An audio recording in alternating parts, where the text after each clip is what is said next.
नमस्कार मैत्रिणींनो, मी सविता तोत्रे.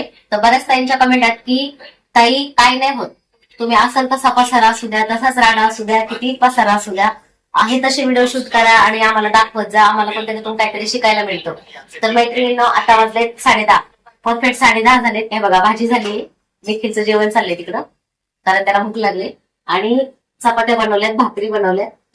ही लास्ट भाकरी छोटीशी बनवली, ती भाजते मी.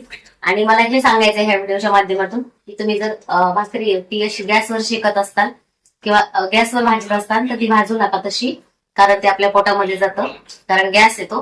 तर भाकरी ती अशी तव्यावरच भाजा, जसं आपण चपाती भाजतो तसं. तर मैत्रिणींनो, रोज आम्हाला जेवायला स्वयंपाकाला 10:30 वाजते, तर स्वयंपाक होता आणि जेवायला 11 वाजतात, कधी 11:30 वाजतात. माझं तर काही टाइम टेबलच नाही. तर काही ताईंना खरं वाटत नाही, त्यांना असं वाटतं की नाही, ते जे दाखवतात ते एखाद्या दिवशी कधीतरी होत असेल बाय चान्स आणि म्हणून दाखवतात.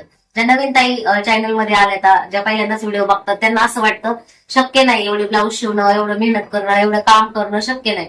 पण ज्या ताई माझ्याकडे आता क्लासला येतात, मी त्यांचा व्हिडिओ नाही शूट करत. काही ताईंना आवडतं व्हिडिओ काढायला, त्यांचे मी व्हिडिओ काढते. तर इथून मागे ज्या ताई क्लासला यायचे त्यांचे व्हिडिओ मी काढायचे, अपलोड करायचे. पण आता जे ताई येतात त्यांना नको आहे, तर त्याच्यामुळे त्यांचे व्हिडिओ काय काढत नाही आणि मी बिना परमिशनचे कोणाचे व्हिडिओ काढत नाही. तर मैत्रिणींनो, त्या स्वतः बघतात आल्यानंतर की खरंच मी तेवढं काम करते की नाही करते, तेवढं मला म्हणजे जी माझी स्ट्रगल आहे ती आहे की नाही आहे, खोटं आहे का खरं आहे, त्यांच्या तोंडून मी तुम्हाला कधीतरी बाय चान्स त्यांचा क्लास संपल्यानंतर त्यांची इच्छा होईल, त्या बोलतात की आम्हाला पूर्ण आल्याच्या नंतर आम्ही आमचा व्हिडिओ काढला तरी चालू. तर त्यावेळेस मी तुम्हाला सांगणच, पण तुम्ही कमेंटमध्ये जर विचारलं तर तुम्हाला ते रिप्लाय देतील कमेंटमध्ये की हे मी जे दाखवते ते रिअल आहे की नाही आहे ते. आता बघा, 10:30 वाजलेत. सकाळी उठल्यापासून मी कपडे धुतलेत, भांडे घासलेत, कपडे आत्ता सुकायला टाकलेत मी, ते पण दाखवते. हे बघ, म्हणजे कपडे अजून ओले येतो, तर मी आता कपडे वाळायला टाकले. धुवून ठेवलं ते सकाळी, पण वेळ मिळाला नाही. भांडे घासलेत आणि दिवसभरचा हा पसारा, ते आता भांडे घासले. आणि आता मला सकाळपर्यंत 2 ब्लाऊज द्यायचे, तर भाकर वाजता वाजता मी तुम्हाला दाखवते. हे बघा, हा एक ब्लाऊज द्यायचा मला सकाळी. आता जेवायलाच 11, 11:30 परत भांडे घासायचे, तोपर्यंत सगळं आवरीपर्यंत 12 वाजतात.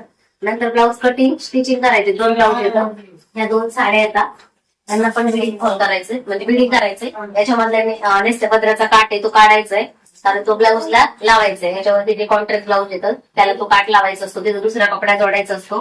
तर मला फक्त झोपायला 2 तास मिळतात, कधी 1.5 तास मिळतो. आणि कधीतरी तब्येत बरी नसली तर एखाद्या ताई बोलल्या की ठीक आहे माझं ब्लाऊज नंतर द्या, तर तेव्हा मी थोडाफार आराम करते. नाहीतर असं होतं की मला आराम अजिबात मिळत नाही आणि माझं काम आहे ते कंटिन्यू चालू असतं. तुम्ही म्हणता 2 तास झोपून ताई तुमची तब्येत बिघडत नाही का? बिघडते तब्येत, पण मला करणं गरजेचं आहे आणि मी तेवढं करते. काही ताईंचं असं म्हणणं आहे की शक्यच नाही एवढं काम करणं, तर ज्या ताईंना खरं वाटत नाही त्या माझ्याकडे येऊन बघू शकता मी करते की नाही करते ते. मला पूर्ण डेली रुटीन सगळं दाखवता येत नाही व्हिडिओमध्ये. तर मैत्रिणींना, ही आहे माझी रिअल स्टोरी, रिअल कहाणी, आणि सगळं रिअल मध्येच आहे. मी तुम्हाला काहीच असं खोटं दाखवत नाही, जे आहे ते खरं दाखवते. भेटूया अशाच नेक्स्ट व्हिडिओ मध्ये. तोपर्यंत स्वतःची काळजी